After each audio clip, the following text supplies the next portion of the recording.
Hey everybody, this is Tom from Rocket Restorations, and today I thought I would do a bit of a deep dive into some cars that have kind of been making some rounds around the internet right now, and they're the Graveyard Carz 1974 Plymouth Cudas they just found. So really cool pair of cars. These were found in a dealership in Texas. Apparently the dealer principal bought these cars as an investment. So really cool cars. And I've done like a really deep dive into these this week. He's selling them right now. I'll get into all that too. But obviously, I'm sure most of you know who Mark Worman is. Runs Graveyard Carz down in Oregon. Had a TV show. I believe it's been canceled. Motor Trend pretty much canceled every show they had, so I haven't seen any new episodes for a while. I'm pretty sure he's not doing that. So now he's kind of doing a lot of YouTube stuff with a lot of clickbaity headlines. I'll show you a couple of his thumbnails here. I try to avoid that stuff, although I'm pretty sure I'm doing one of those for this video because I don't really have a good thumbnail picture. So do as I say, don't do as I do. But yeah, these are really cool. So it's two 1974 Plymouth Cudas, both 360 cars, both fairly well optioned.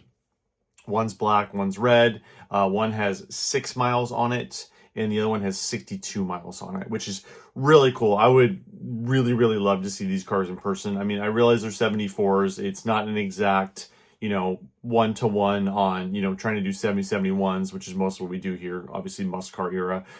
That's most of the cars that are getting restored. A lot of differences between then and 74, but these are there's a lot of little details I'm gonna get to on these cars that he shows in a couple of his videos. So a lot of the screenshots I got were from his YouTube videos. Thanks for that. And then a lot of the still shots we got were on from eBay, his ads for both these two cars. And again, I'll go what he wants for them and what's going on.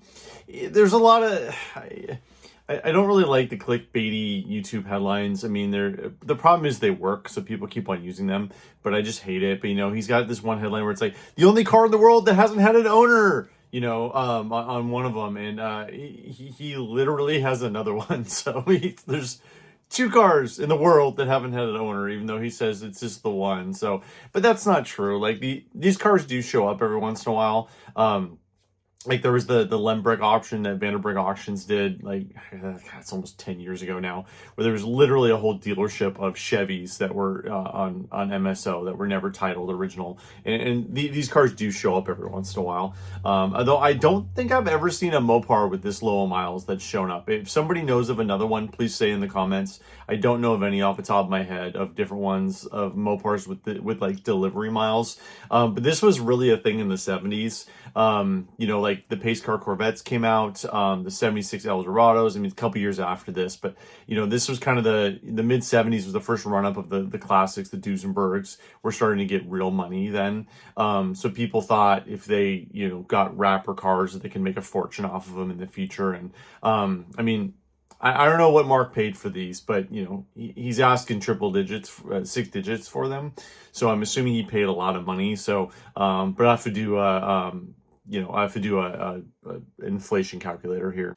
So for one of the cars, $4,800 was the MSRP for it. If you calculate from 1974 to 2026, again, just using an online calculator here, that's $32,500. So I don't know what he paid for these. I don't have any insider information on that. I'm assuming he probably paid a lot of money for them. So I don't know. The thing is, like, if you would have invested that money in the stock market, you probably would have made more money. But who knows? That's a 577% return. If you did in the market, I'm pretty sure you'd make more, but who knows? Maybe it was a good idea for the dealer. I don't know. So yeah, so there's 2 cars. So I want to start with the black one first. Again, these are both like reference restorations. There's a whole bunch of like little details on this that I really like that we'll get into some of this too. The Cuda is a 360 car. It's black with a white stripe and it has 62 miles on it. So it has Texas dealer plates on them. They both do. But I'm assuming this one probably got driven a little bit. The other one was 6 miles. That's just delivery miles. So they had to drive from the factory floor to a transporter to the dealership. They just got a few miles doing that. This one has a few more miles on it, but I mean, again, it's pretty much delivery miles. So, 74 was the last year for the Plymouth Cuda, and they just didn't make very many of them. They were clearly on the way out. They didn't advertise them. They didn't really make a big effort to sell them. Right after the gas crunch there, anything performance in 74 was just absolutely, killed that year. And this has a 364 barrel with a thermoquad, so they just weren't doing that well in the marketplace at that point. Yeah, so they made just under 12,000 1974 Cudas, and they made 1,191 360 cars, and they made 361 autos. And of course, this is one of those that they both are. They're both 360 autos. Was one interesting thing on this one, he shows the broadcast sheet, and this car was supposed to have black interior. It was ordered that way, and the broadcast sheet shows black interior. I really wanted to see the fender tag on this, and he shows one little shot of it, but the AC line covers it. Unfortunately, on an E-body, that happens a lot, so I couldn't really see it. So I don't know what the fender tag said, but the broadcast sheet did say black interior, and this came with white interior. It's kind of interesting. He actually mentions that the dealer rep, after it was ordered, actually sent them a black interior. So he has black interior for the car, still brand new in boxes, which is pretty cool. That is a really neat thing to have. This one has a standard dash. Just the regular, so it has the one big gauge and all the little gauges. The red car has a rally dash. Otherwise, they're pretty closely related. The window sticker is, well, still stickered to the window. There's a couple shots of that.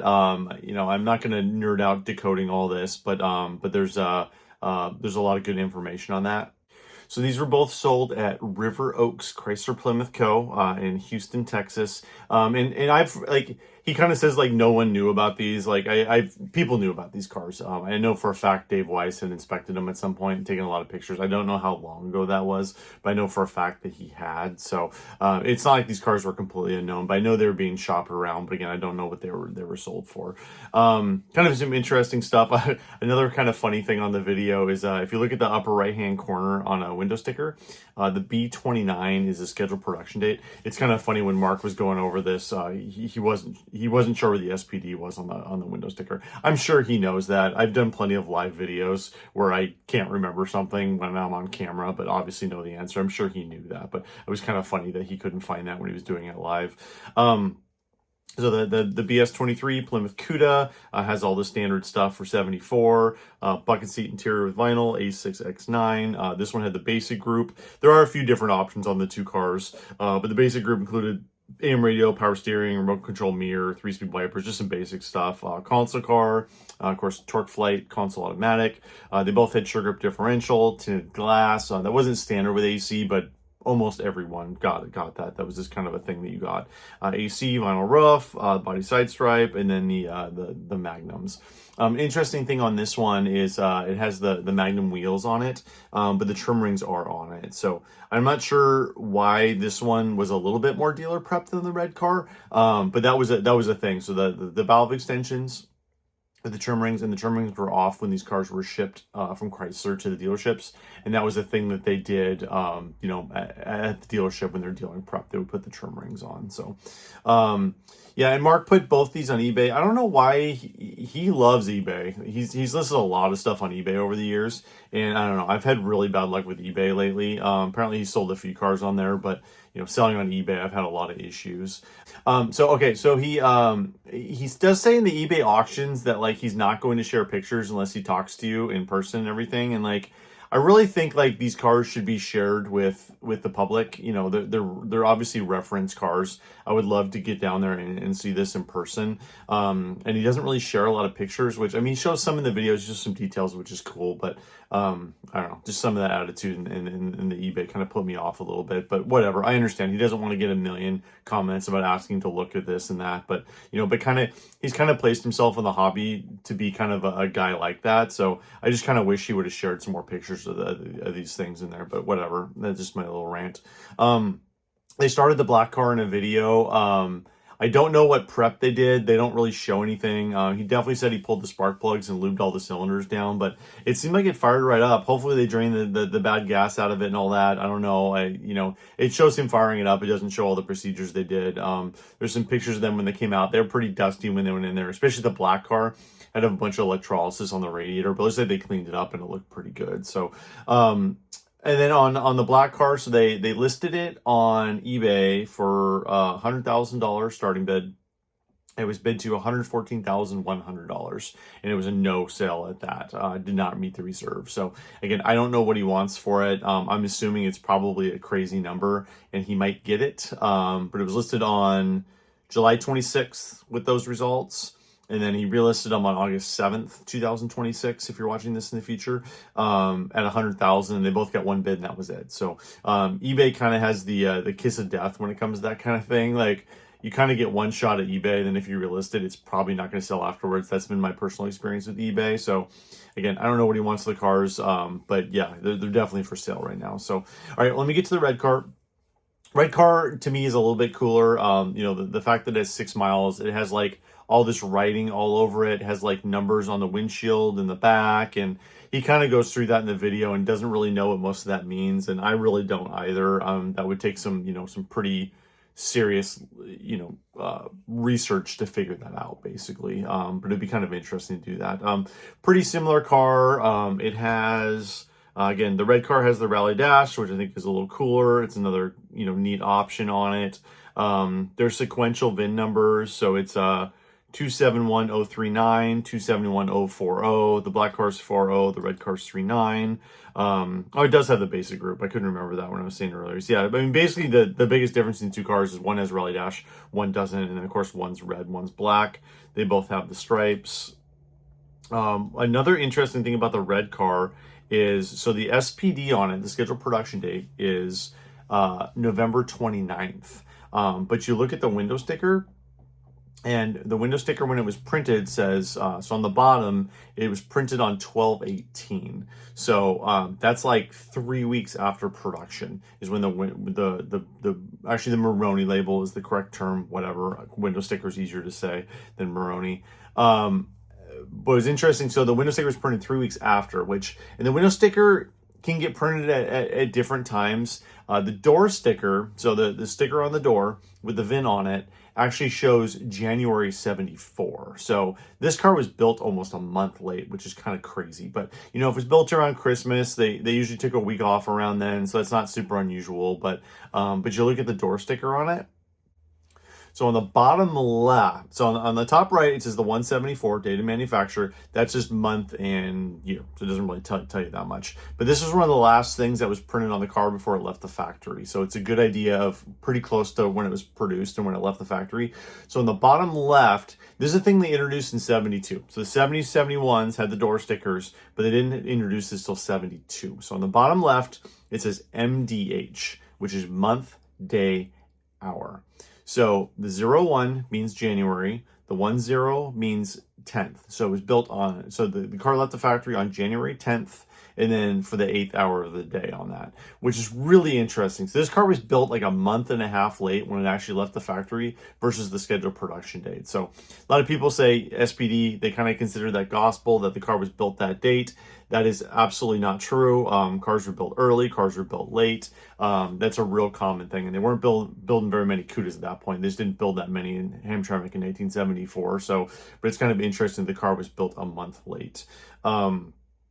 He claims that everything's original on the red car except for the battery. I'm assuming the battery was dead. I saw a yellow cap battery in the picture, so I'm assuming they had the original battery, but it was toast, so they put another battery in it to get it started.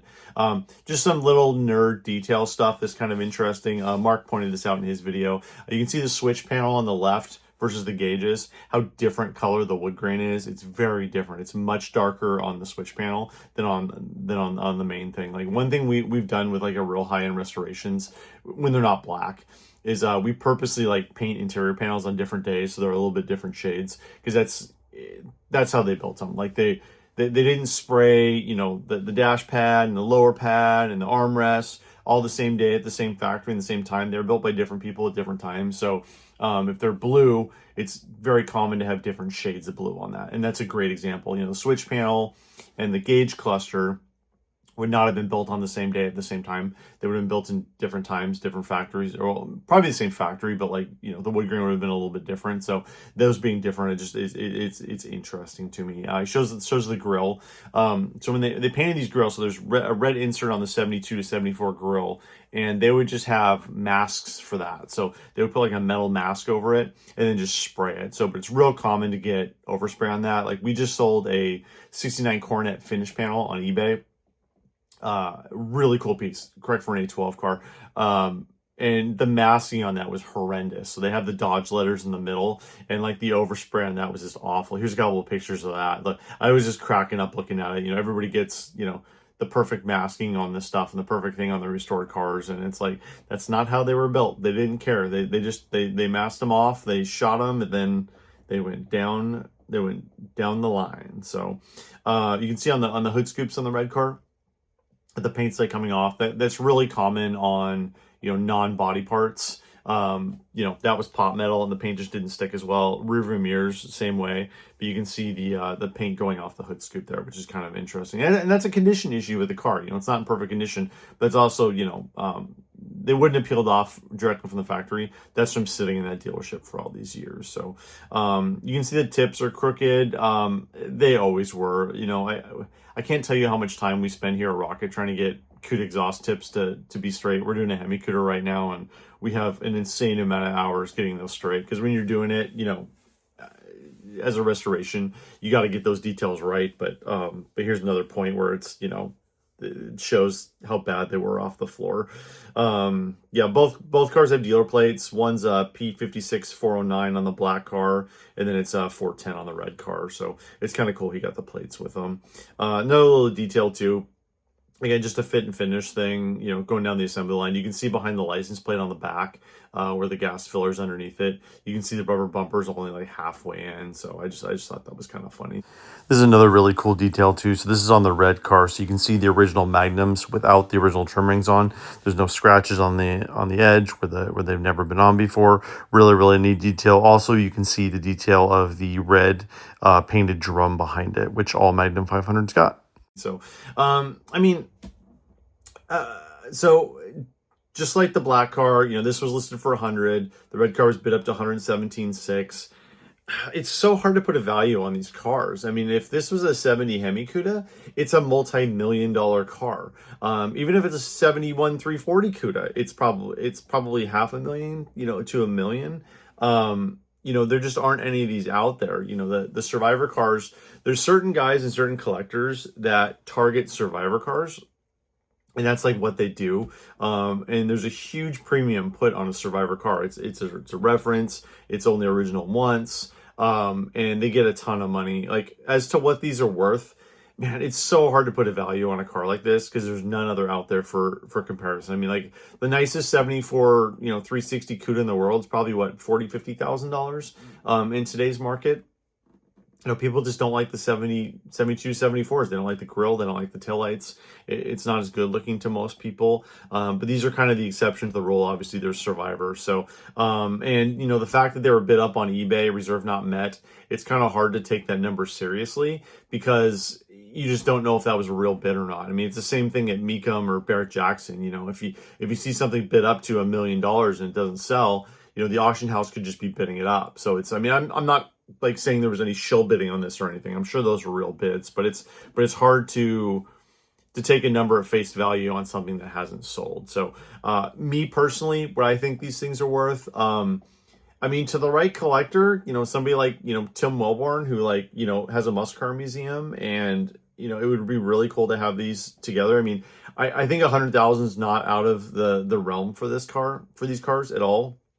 Honestly, I would put a bit of a premium on the red car.